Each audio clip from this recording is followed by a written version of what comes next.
I believe I can fly.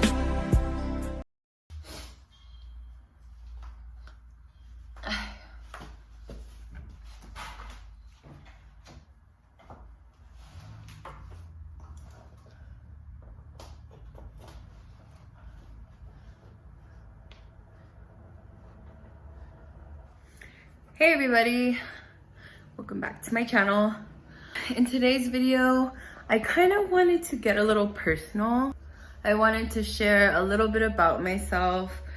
One thing about myself that I wish I could change, actually that I'm in the process of changing, is that I have a bit of a food addiction, and I have what I like to think, I've diagnosed myself with a bit of a binge eating disorder, which a lot of people suffer from. And you know, it can come from a variety of different problems. And you know, there's some people who suffer from really traumatic experiences where their comfort is in food. So let's get started. So I guess I wanted to do a mukbang that was kind of explaining what I usually go through as a self-diagnosed binge eater. I don't know if that makes any sense, but I've done a lot of research on it. I tried to see ways that I can reduce my snacking, why I snack so much, you know, just things that I feel like I can improve on to be the best version of myself.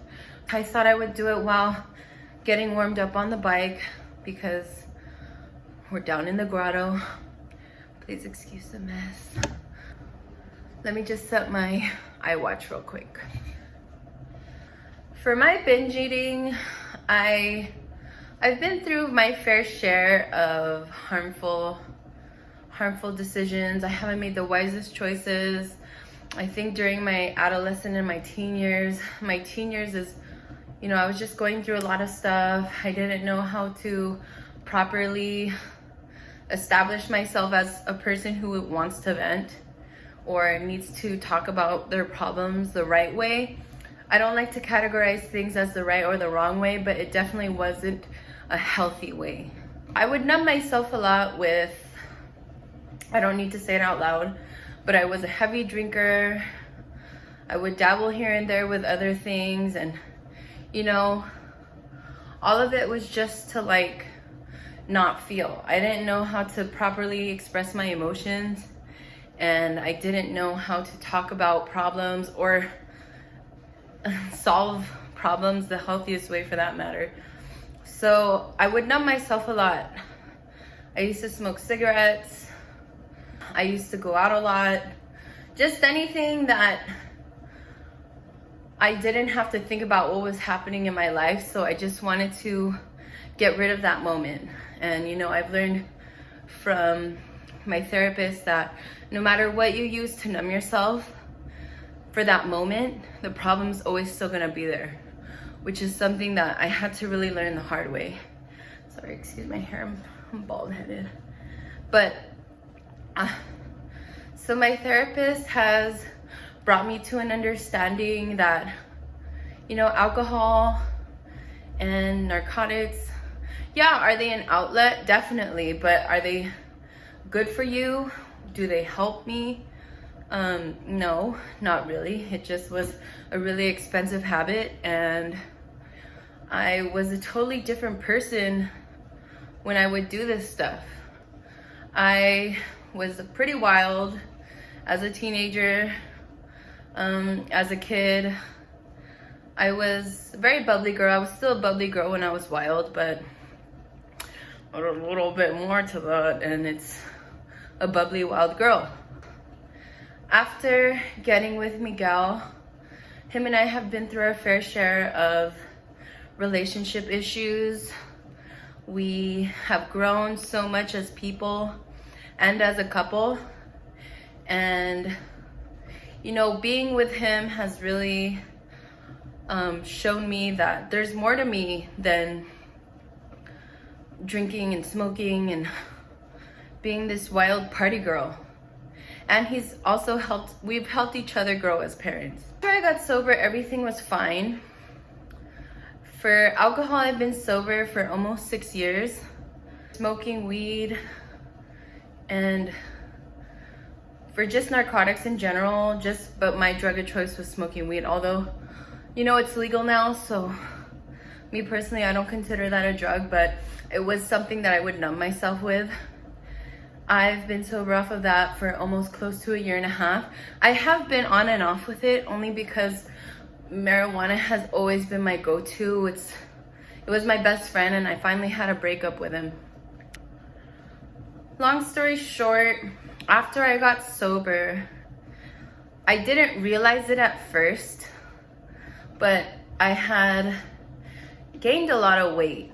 And I think too, growing up, I had a little bit of an eating disorder, only because when I was younger, I ate nothing but McDonald's, Jack in the Box, Taco Bell, anything I wanted, my grandpa would go and get me, or my mom, or my grandma.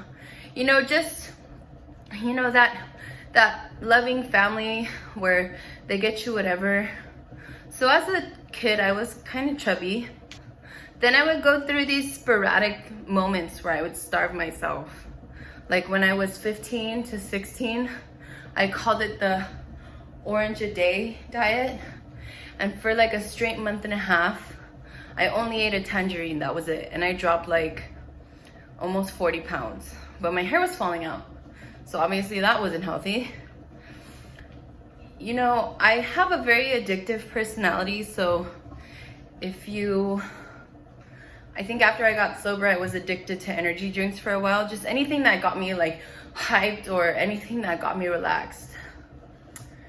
And thank God I found my therapist, because she's really saved me in a lot of ways. And she's helping me really grow as a person. After I got sober, I didn't notice it at first, but I started finding a lot of comfort in food. And I was really dependent on like getting meals. If I was mad, I would go get food. If I was happy, I would go get food. If I was sad, I would go get food. And I just thought, you know, I like to eat, but just like when I was using, oh, I just like to drink because I like to drink. Oh, I like to smoke because I like to smoke.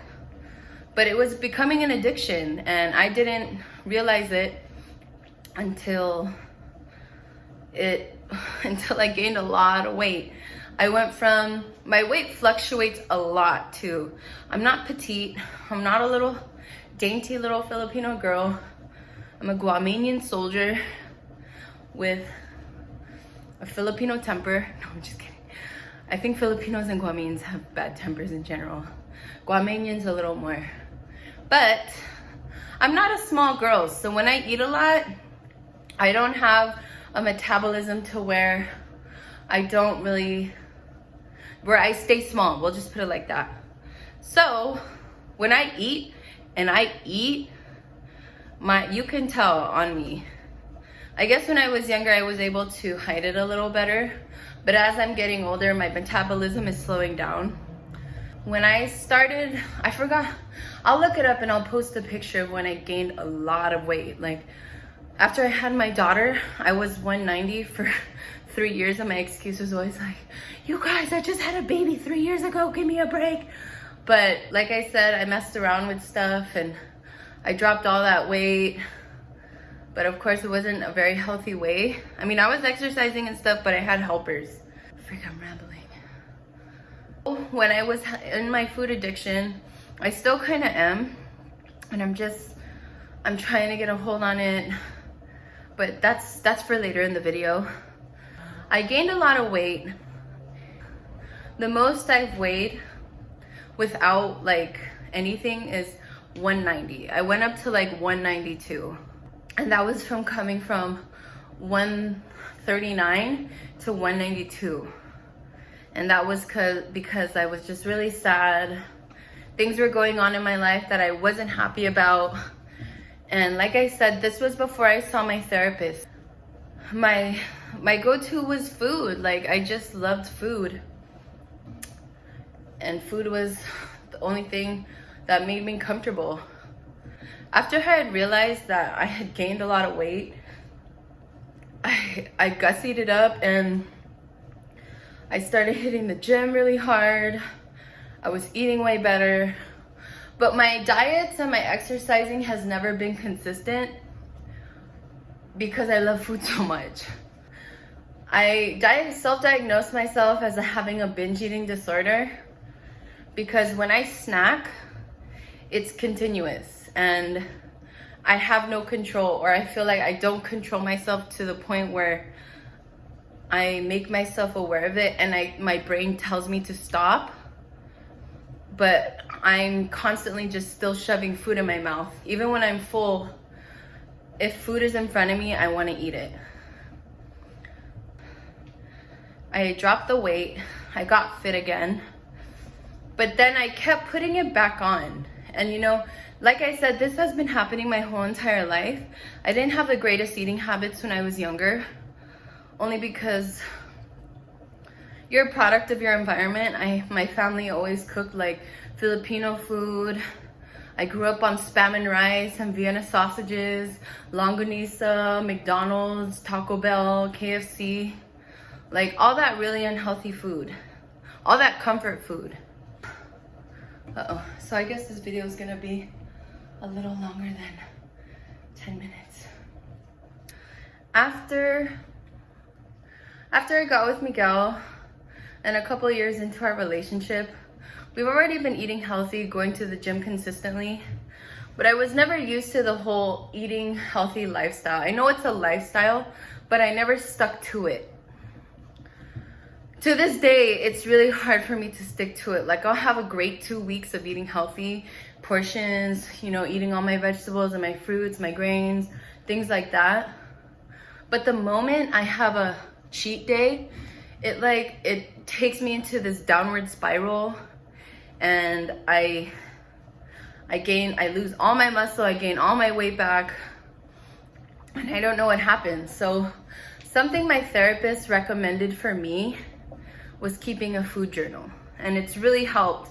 And I think that's what's brought me to more of an understanding of how much I eat, because when things were pointed out, like, hey, you do snack a lot, or like little jokes were made, I would get really defensive and I'd be like, I don't even eat that much, honestly. And because I would always just snack, I never categorized that as a unhealthy habit, because to me, in my head, the way I process it is, oh, well, these are little snacks, they don't count. I have my food journal, and I kind of just wanted to read it off to you, just like a little insider of what I've observed about myself and what I kept notes of. Whew. Sorry if I sound out of breath during the video. I'm so sorry. Our garage isn't like the nicest thing to look at, but it's a little sanctuary I like to. But this is my food journal. I keep it on me just to like keep track. Every day I write in it. I write down what I eat, what I drink, and it keeps me on my toes. There are days when I'm like, holy shit, Melina, you ate all that.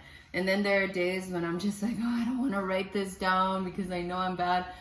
Not bad, but I know I'm getting off track. And there are days when I'm really proud of myself and I'm just like, you held yourself accountable today. Be proud of yourself. And then I go to Jack in the Box. No, I mean, sometimes it's like that. So I'm going to read a little bit off of how it looks. Okay, so like January 15th, I had egg whites with spinach and mushroom. I always measure out to like 8 ounces of egg whites, which I worked out after this, so it just gives me energy.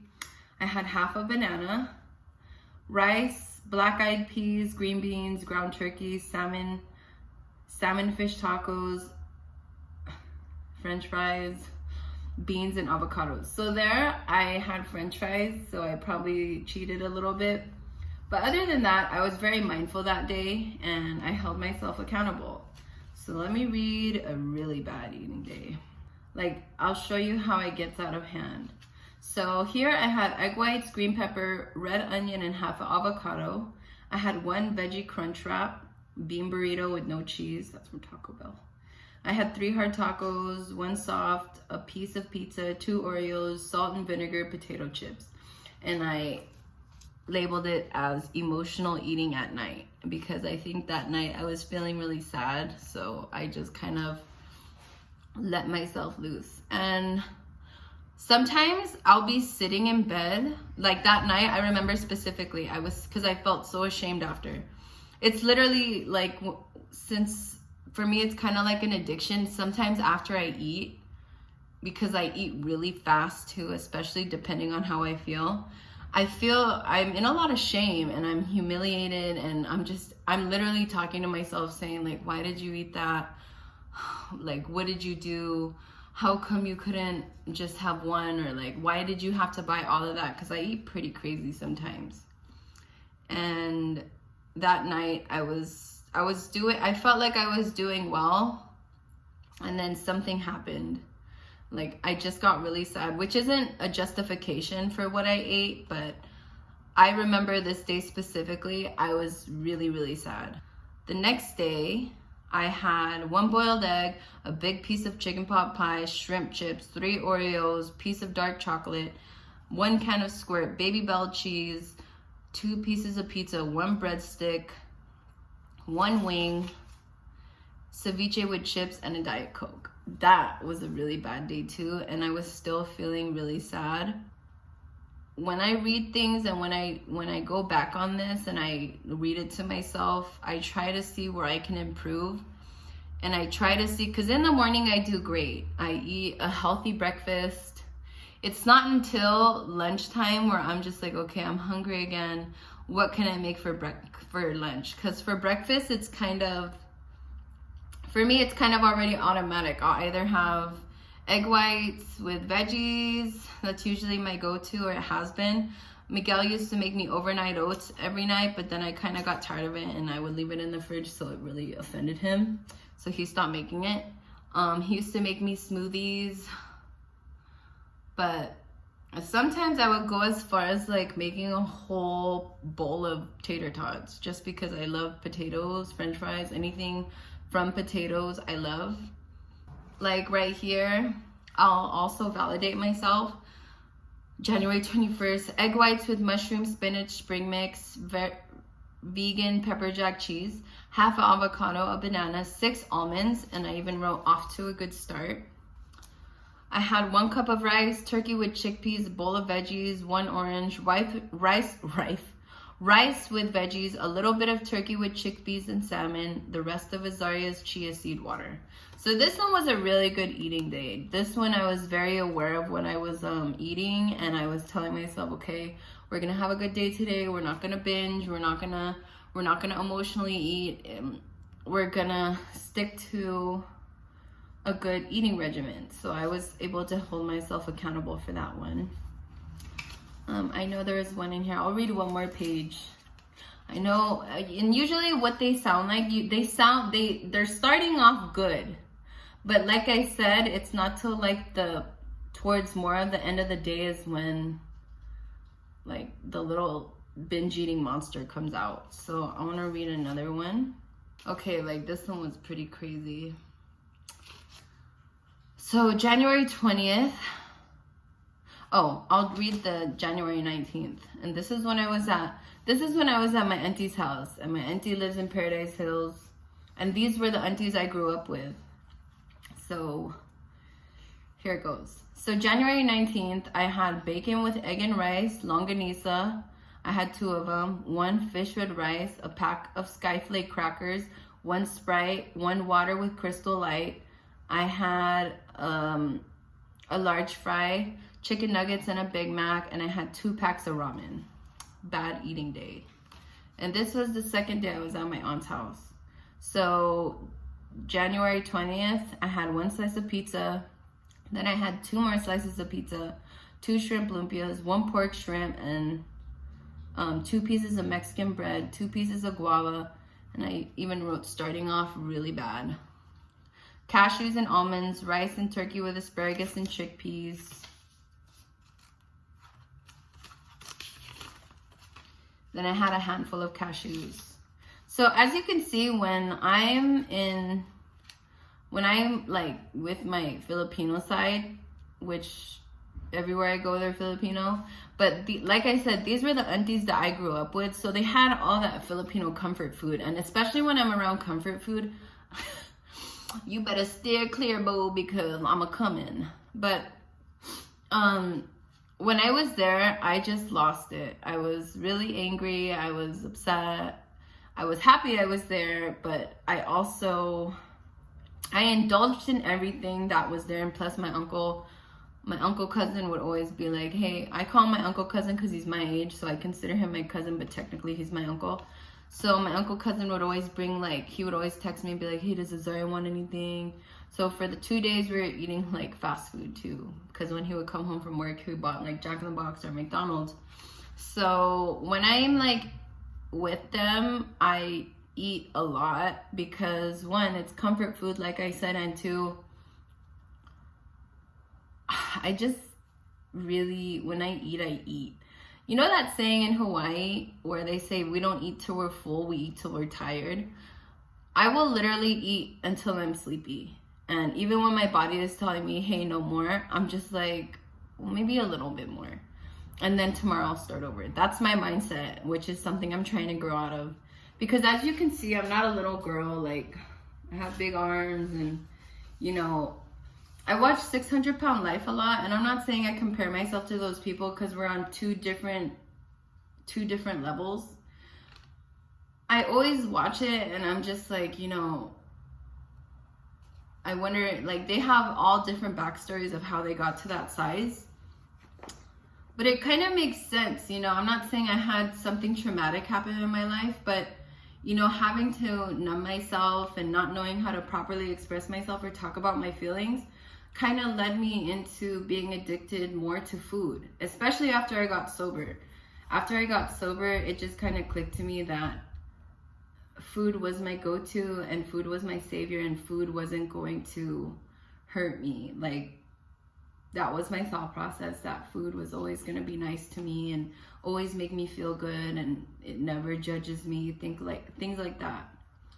And sometimes what would go in my head is, you know, even though you can't solve your problems right now, at least you can eat this really good food.